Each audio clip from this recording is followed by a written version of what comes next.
The Infinity Stones were never destroyed, and they've been hiding inside your favorite MCU characters all along, and I can prove it. After Avengers Endgame, everyone assumed Thanos erased them forever. But here's the truth. Thanos didn't destroy the stones, only their physical vessels.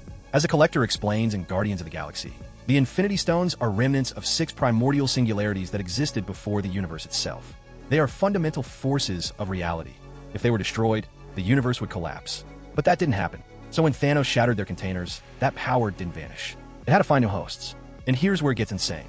Right after Endgame, 6 MCU characters started manifesting powers that mirror the 6 Infinity Stones almost perfectly, which leads to one shocking conclusion. Each Infinity Stone has been reborn as a specific MCU character. Today, I'm breaking down all 6 Infinity Stones, showing exactly which MCU characters they've been reborn into, with proof straight from the movies and shows, and why the stones still play a far bigger role in the Multiverse Saga than you realized. Time Stone. The Time Stone might be the most obvious, and at the same time the most mind-blowing of them all. At first glance, Doctor Strange seemed like the obvious candidate for the Time Stone's new vessel. He carried it for years, mastered it, protected it. It felt like the stone would naturally choose him. But it couldn't, because the Time Stone didn't need a sorcerer to wield it. It needed to return to its creator, to the one being who isn't just connected to time. He is time, and you already know who it is. I'm talking about Loki. Before Endgame, none of his powers had anything to do with time. He was an illusionist. But then the TVA captured him, and everything changed. From that moment on, Loki's entire identity revolves around time. He starts slipping through it uncontrollably. He becomes a literal glitch in the timeline itself. But here's where things get wild. The Time Stone isn't just green. It's green because of Loki. In the Season 2 finale, Loki doesn't just become the god of stories. He becomes the god of time.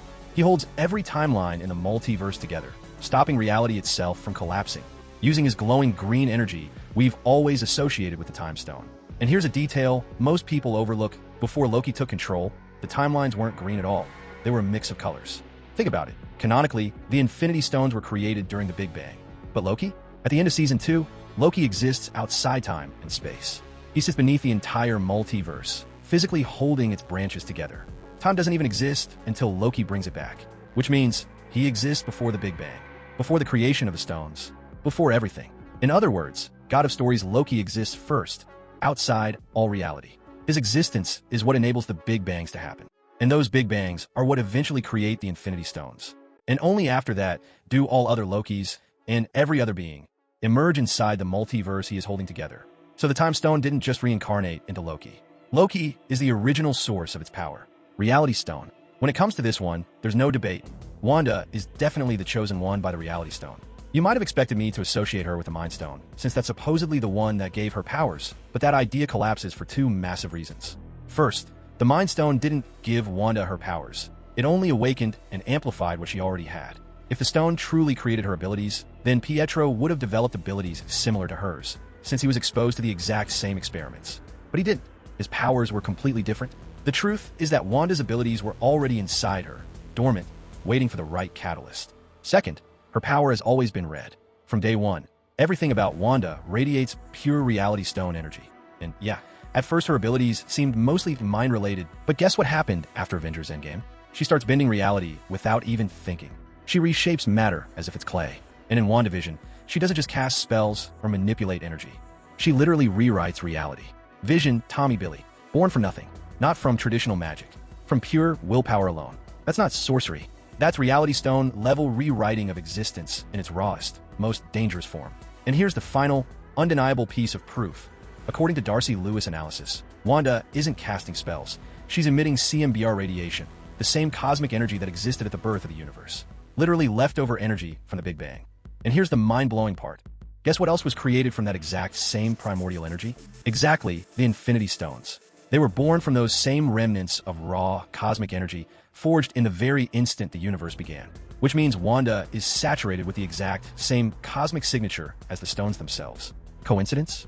Hardly, because what we're seeing isn't chaos magic. It's the Reality Stone reborn, a cosmic singularity living inside a human body. Mind Stone. When it comes to the Mind Stone, there were a few obvious contenders. White Vision, for example, feels like the easy pick. He's literally a reconstructed version of the being who once carried the Mind Stone. But the evidence actually points somewhere far more unexpected.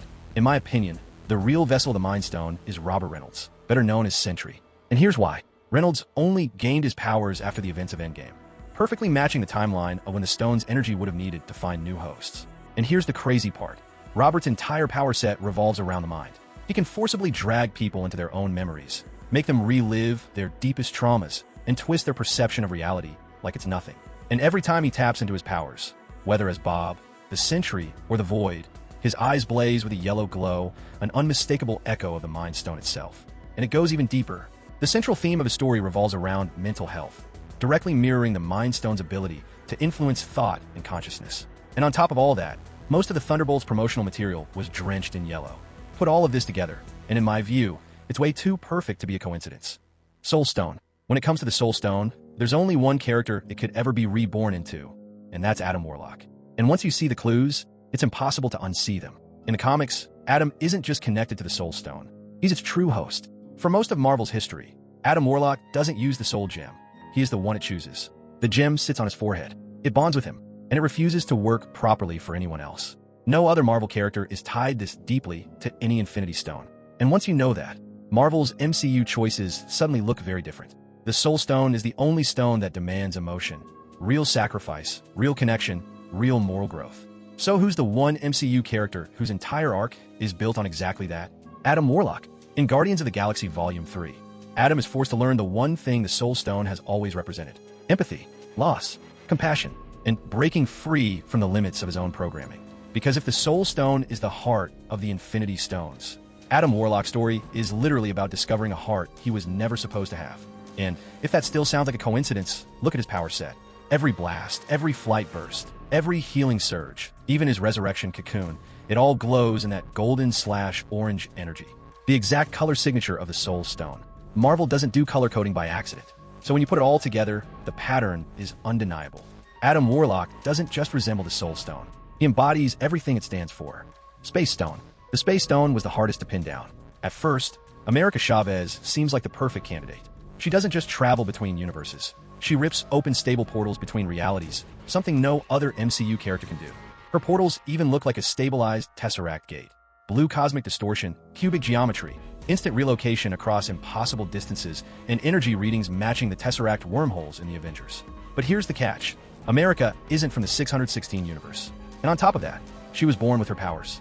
That automatically rules her out as the Space Stone's next vessel. That leaves one obvious choice: Monica Rambeau. And here's why it all lines up perfectly. Unlike other candidates, Monica only gained her powers after Avengers Endgame. In WandaVision Episode 7, Monica passed through the Hex's energy barrier 3 times, and it was on the 3rd pass that she gained her powers. That energy literally rewrote her cells on a molecular level. And remember, the Hex's energy isn't just random magic. It's made of CMBR, the same cosmic radiation that originally created the Infinity Stones. After that, Monica can travel at light speed, phase through solid matter, and even fly without touching anything while in her energy form. Sound familiar? That mirrors the Space Stone perfectly, enabling instant travel and bending distances. And there's a visual clue. In her final scene in the Marvels, when she closes the rift between 2 universes, her body glows bluish white, just like the Space Stone itself.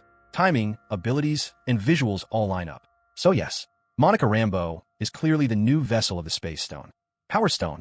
The Power Stone is all about raw, destructive force. It's the purple stone that amplifies strength, supercharges every other stone, and lets its wielder unleash energy blasts strong enough to wipe out entire planets. And in the MCU, there's only one character who lines up with every single requirement: Wonder Man. Yes, he technically hasn't debuted on screen yet, but his series already has a trailer, the marketing is rolling, and Marvel is clearly setting him up as a major player. And he fits the Power Stone better than anyone else for 2 massive reasons. Reason number 1, his abilities perfectly match the Power Stone's profile. Wonder Man has superhuman strength, flight, insane durability, and the ability to generate and fire pure energy beams. He literally embodies amplified physical power, exactly what the Power Stone represents. Reason number 2, his entire power aesthetic is purple. Across comics and animated appearances, especially Avengers, Earth's mightiest heroes, Wonder Man is practically made of purple ionic energy. It mirrors the Power Stone's color and visual language almost too perfectly. Now, some people argue Agatha could be the Power Stone just because her magic is purple too. But aside from the color, her abilities don't actually line up with what the Power Stone does. And honestly, it's probably not an accident that Marvel is releasing Wonder Man's show before Doomsday. I mean, they could have easily introduced him after the MCU reboot, right? But they didn't. Because by the time Doomsday hits, Marvel might need every single Infinity Stone reborn and reunited. And this time on the hero's side. So let me ask you this. Is it really a coincidence that right after Thanos destroyed the stones, 6 characters from Universe 616 suddenly start awakening abilities that match the stones exactly? Because to me, that's not a coincidence, that's a pattern. Not to mention that the stones have always shown signs of having a will of their own, like the Space Stone willingly sending Red Skull to Vormir as punishment. So that energy definitely chose somewhere to go. And the moment you figure out where, the entire MCU looks different.